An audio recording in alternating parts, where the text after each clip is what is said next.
There we are. Great American morning, everybody.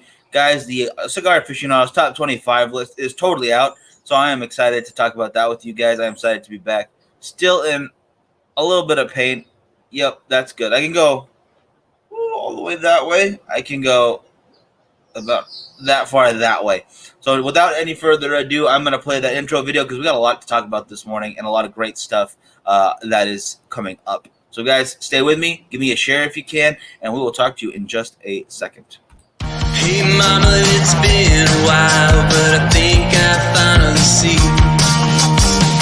this life ain't about the thrills or the ways of society.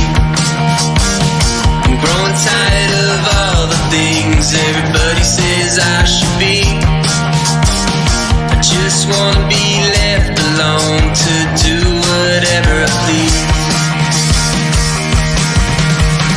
I still can't really say what it is I'm looking for, but I'm gladly left behind the way I was before.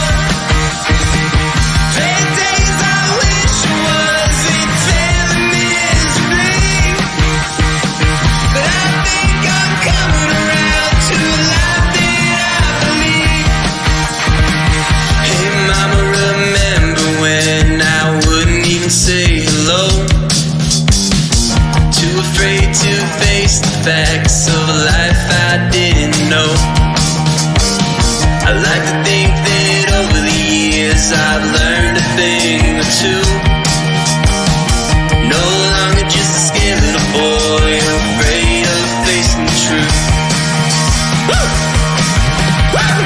I still can't really say what it is I'm looking for, but I'm gladly left behind the way I was before. There we are. Great American morning, everybody. Moonshine, Timothy, Leo, Doug, Mother, how are you doing? Goody, how's everybody doing this morning? Good morning, good morning, good morning. Alfonso checking in on that YouTube machine. Glad to see you. Moonshine's over in Ventura. I'll be closer to your neck of the woods. I think I'm going to LA later today to go see James from Sinistro. We're talking Havana Vieja Corojo tomorrow, or today, later today. So the normal time that we go on will not be happening. It will be at 4 o'clock instead of 2 o'clock. So be sure to tune in for that, guys. It is going to be phenomenal. Martin, how you doing? Giannis, how you doing? Let me show this again. So this way, pretty good. This way, not so much. Yeah, this way, good. This way, not so much. It's the neck now. It's like all right in. Oh, goddamn. All right in here. Gosh, dang, it hurts. Poor Doug, he's lonely over there. What are you talking about? Why are you so lonely, brother? Oh my goodness. Yeah, so it's a lot of pain still. It's fun. It's a lot of fun. I'm hoping it'll be better tomorrow because I gotta get back on that workout routine. I was doing good, and then I messed it up. So I gotta figure out how to remedy that. Nonetheless, I hope everybody else is having a good one. Thank you guys for bearing with me yesterday. It was not fun. Oh my goodness, my nose. That cute. Go to a chiropractor. That is a good intention right there because I used to see one a while back when I messed up my back, and it helped out a lot. So I am going to go ahead and do that again. I miss going to the chiropractor. I like getting popped. I like when someone else does it for me. Except for when they do the neck pop, it still freaks me out. Yeah, okay, Jeremy. Gosh dang it. Shouldn't have told you because now you have the good advice and I got to listen to it. That's the problem. Problem with Jeremy. If he has advice, you probably should listen because it's usually pretty dang spot on. Sorry, guys. I am smoking the Hoya de Nicaragua, the Antonio. Let's see if I can get that to focus, please, camera. Come on, camera. There we go. Ooh, that's beautiful today. That is it right there. Gosh dang it. Yeah. Now that I can't. Now that I'm thinking about it, it hurts more. Gosh dang it. I'm not gonna think about it. That's what I'm gonna do. Just not think about it. But yeah, definitely I will give it a little time. But nonetheless, the top 25 list is out. The top 25 list is out, and I'm going to talk about the top 10 with you guys just because I have smoked everything on this one, and it makes me pretty happy to see that. Starting with that number 10, Henry Clay Warhawk. I thought it was pretty dang good. A top 10. Okay. Yeah, I can see that. And then these next ones, pretty much all the way through it, until we get to like number 2 and 3, and then that's you pretty much can't get higher than that unless you go straight to number 1. I can see them all contesting for that top 5 spots, like 1 through 5 here. I mean, the numero 6 was wonderful. In my own opinion, though, the ALR was a little better. Antonio. Okay. And so I actually had a friend named Tony, and she's a real firecracker. So Antonio, and I'm still probably pronouncing that incorrectly, but nonetheless, it is a good cigar. I had a good ash on there earlier. If you guys don't check it out, if you haven't had a chance, Melanie does a morning show as well on Instagram, and that one's about an hour earlier than this one, so it kind of fills out that morning traffic. If you guys got a little something you want to listen to, although she's very easy on the eyes, so I don't recommend watching that while you drive because it's hard to take your eyes off her as soon as she gets going. And then she talks about a lot of amazing cigars. Yeah, no, that's correct. Okay, Antonio. Okay, cool. Thank you. But nonetheless, let's go back into these. So let me hear if you guys have had these cigars on that top 10 list. We'll go over all of the names real quick so you could tell me, and then we will go over which you thought were good or which you didn't care for. So we have the Henry Clay Warhawk. We have Rocky Patel's number 6, the Oliva Serie V Milanio, Alec and Bradley Gatekeeper, Hoya de Nicaragua Numero Uno, the Punch Short the Punch. That is the Cuban version of the Punch, not from General's Punch. La Mission, La Tielier, I believe, but again, probably pronouncing that wrong. The Padron 1964, the Hermosa series, the Fuente Opus X double Robusto, double, and then the EPC, the EP Carrillo Pledge Prequel. I think that's a pretty solid list this year. I know that ours doesn't overlap very much, other than the what do you call it? The Oliva Serie V right there, and then I believe what do you call it? We have Alec and Bradley. We have a couple like similar brands, but not similar cigars. But I don't fault them for any of these. Honestly, I would have probably picked the Kintsugi, but it's hard to get a hold of, so I understand why they went with number 7 with the Gatekeeper, which I think is a great cigar still. Alec and Bradley are amazing dudes, really cool guys. They do a whiskey show as well, and make amazing cigars. The whole brand, Alec and Bradley, and Alec and Bradley and Alec Bradley does some great stuff. I believe the cigar is the 1970 Council. It's super strong, so strong that it almost drowned in a hot tub smoking it. What? Jeez. I don't know if I want that. I don't know if I want that if I'm ready for that. Like I've always wanted my headline when I go to be something pretty phenomenal, but drowned in a hot tub. I am not that Burt Reynolds that I could probably pull off that death. The mustache is not good enough. Neither is this embarrassment of what I consider a goatee. Nonetheless, so let's get back into it, guys. I'm going to talk about Henry Clay Warhawk, phenomenal cigar. The number 6 from Rocky Patel, also great. But I gotta say, I prefer that ALR. I prefer the age limited rare over the number 6. Not saying that there's anything wrong with the number 6. It's a great cigar still, but for my own personal preference, I'm going to go ALR pretty much every time. Let me hear what you guys think of those two. And if you want to check out something pretty cool, if you go over to Cigars and More, they have both of those in the padded travel cases that has a beautiful white with gold stitching for the ALR, and then a wonderful black and white leather padded travel case for the number 6, and they both come with a half a box of number 6 or a half a box of the ALR in there. Oh, and then great American morning to Jeff. Just had an Oliva Serie V. Nice, that Milanio. You had the number, I believe, 8. The number 8 cigar, which is the next one we're talking about. Obviously, I mean, Frankie talks about it enough, but I'm going to give it its praise right now. The Serie V Milanio, and any size is wonderful. The Churchill happens to be my favorite. I know he likes that Figurado, but it's perfect every time. I've never had any construction issue with any Oliva Serie V, Milanio or otherwise.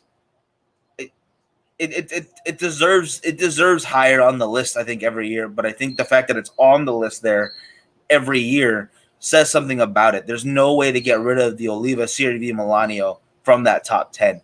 It's just, it will outdo a lot of other cigars out there. The price point isn't crazy. It's just phenomenal through and through. You really can't go wrong grabbing a Serie V Milanio any day of the week. The Warhawk is one of the most unique tasting cigars ever. Not an everyday smoke, but 5-pack worthy. I agree with Jeremy 100% on that. The Warhawk is good. I've seen boxes. I'm not a big box buyer, though. We've been over this a million times. Like, I'd rather buy a variety of cigars, but I think a 5-pack is absolutely in the question. You know, that's an easy decision right there. The Warhawk is phenomenal. Henry Clay does a lot of good stuff, though. So, yeah, I just think they knocked it out of the park with that one. I'll tell you how to get rid of the stiff neck. All right, brother. Yeah, I'll give you a hit up after that. Yeah. And then Jeff, yeah, I love any stick. I don't have to babysit, and he's having the Decade right now. Decade's a wonderful cigar as well.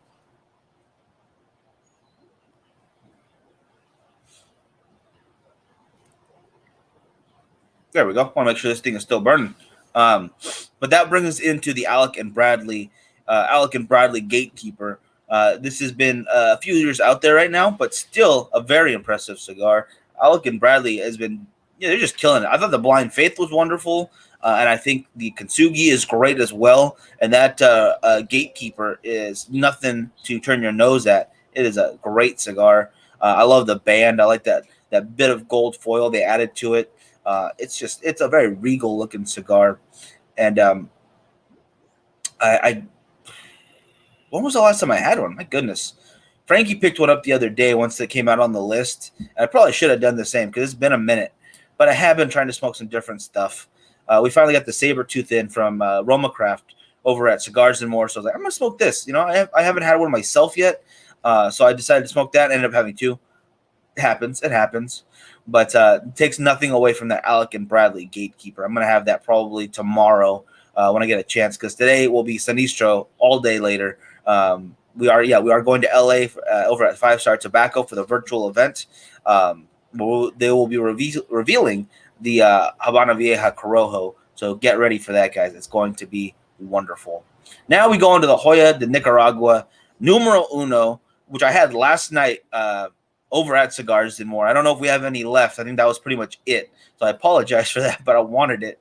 And it is also so smooth. It is not heavy at all. It's a good mild to medium at most, and you are going to get some wonderful flavors out there. The toasted almond alone was just friggin' incredible. I 100% recommend that to anybody who doesn't want something too heavy but wants a lot of flavor and is a Drew Estates fan. It all falls under that category of wonderful. It's very nice. I will say this, though. When I was smoking mine, I had a little bit of the wrapper coming up on me. Just a little bit, but it burned right through that little problem spot. So even with a little bit of a tear on the wrapper, which could just be from, a million reasons. Like, I could have done it myself on accident when I was like sliding the band around or something and didn't notice.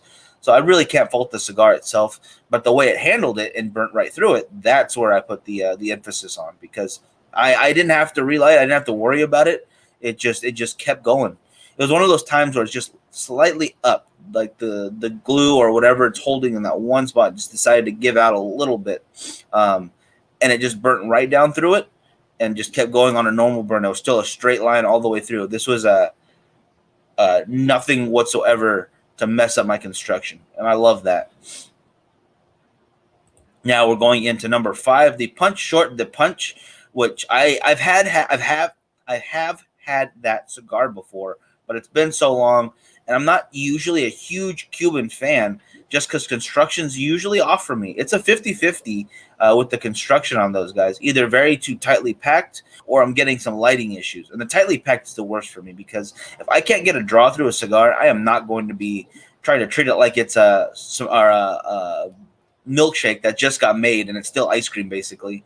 I'm not gonna deal with that. I don't want to force myself to crank my neck even more trying to suck on a cigar. It's not gonna happen. Having said that, though, when a Cuban cigar's construction is well, it's very well. And when you get those flavors, they're incredible flavors. So I can see exactly why that cigar is on there. For my own dollars for donuts, I prefer the Bolivar, which is another Cuban cigar that is just phenomenal. Unfortunately, the U.S.-based company, Bolivar, does not have anything on that one. I will admit that. Usually, I'm like, I like a bunch of brands I can get here on the normal basis, no problem. But that Bolivar, I think for myself, is something that's a lot different. And it's a personal preference again. That's nothing that I don't know anybody else who's gonna tell you that that's their favorite either. A lot of guys go for that Romeo Julieta. Those Cohibas are great too. Damn, they're good. But just the Bolivar for myself I think it's because it was the first one I ever got too. It was Jeremy who gave that to me, and so excited to have it. And it was wonderful every time. Going to number 4, the La Mission, 1959 is one I haven't had again in a little bit, but I want to get a hold of those in shop because we are out. There was a box here at one point. Box got bought and never came back. We never ordered, and I'm guessing it's going to be more difficult to order now that it's so high up on the list. What is it, number 4? Yeah, number 4 on the list. That's I'm nervous because I would love to have all of these in a 10-pack for you guys to be able to grab a hold of any time, which is already impossible because you can't sell those Cubans in the stores. So that makes it more difficult. Cigar Aficionado, thanks for that. Now we're going to go over to the Padron 1964 Anniversary Series Hermosa. I love Padron. It's hard to argue against any of the Padrones. The 1964, it's phenomenal. It's incredible. It is unique and how wonderful it is. It's one of those cigars that a lot of guys I know preference other cigars off of. If it is not up to that standards, or if they go, I could probably smoke this if I don't have my Padron, then they're not going to smoke it. Padron is just a giant of wonderful. It's a giant of quality and construction perfection. I never had any problem with any Padron. That goes down all the way to the 1000 series and everything above. And I love the 1000 series. This Padron 3000 is wonderful, and I love that cigar to this day. But the 64 is hands down a wonderful stick. I'm saying wonderful a lot because this is what this list is. I actually really appreciate this year's top 10 for Cigar Aficionado. I think they did a pretty dang good job. Now, the Opus X Double Robusto, I don't know if I had that size. I cannot tell you for sure, just because I can't remember off the top of my head. But I do love me some Opus X from time to time. It's some good stuff. Every Fuente Friday, if you can, go ahead and grab one. And I know we've got that and the Padron inside Cigars and More right now. So if you want to get a hold of either of those, definitely do so. Here's where it gets a little tricky, though, for this EP Carrillo. Coming in at number 1, that is 2 out of the last 3 years they have got number 1. So that is some impressive stuff right there. I cannot tell you how awesome that is. And I don't know if I am getting all the comments, guys. I apologize if I'm missing you guys right now. Let me see. I'm going to go over to the Bakersfield Gentleman. If you are commenting, let me know, guys. I apologize if I'm not reading them because they are not all showing up for some reason. In fact, I'm not even seeing my own live. My goodness. I'm going to get over here real quick.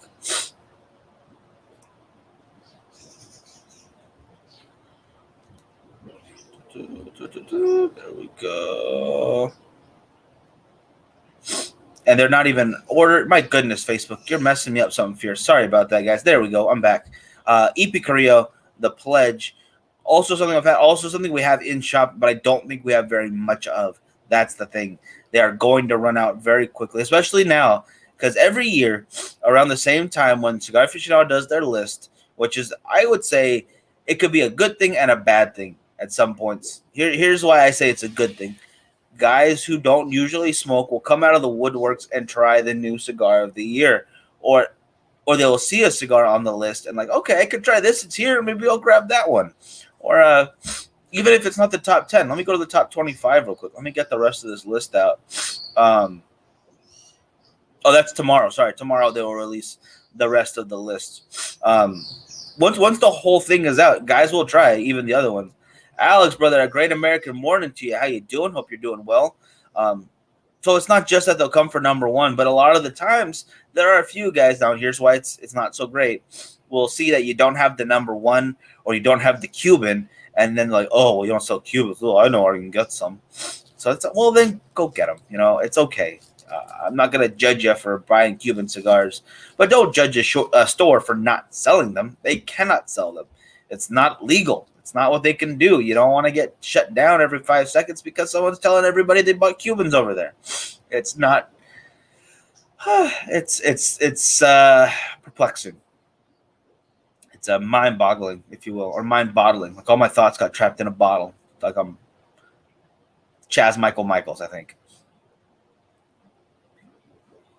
But nonetheless, you also have the issue of scarcity after that. The second reason why it becomes a bit of an issue for me. When LFD first came out with the Andalusian Bowl, a lot of people were really against it being number one on the Cigar Aficionado list.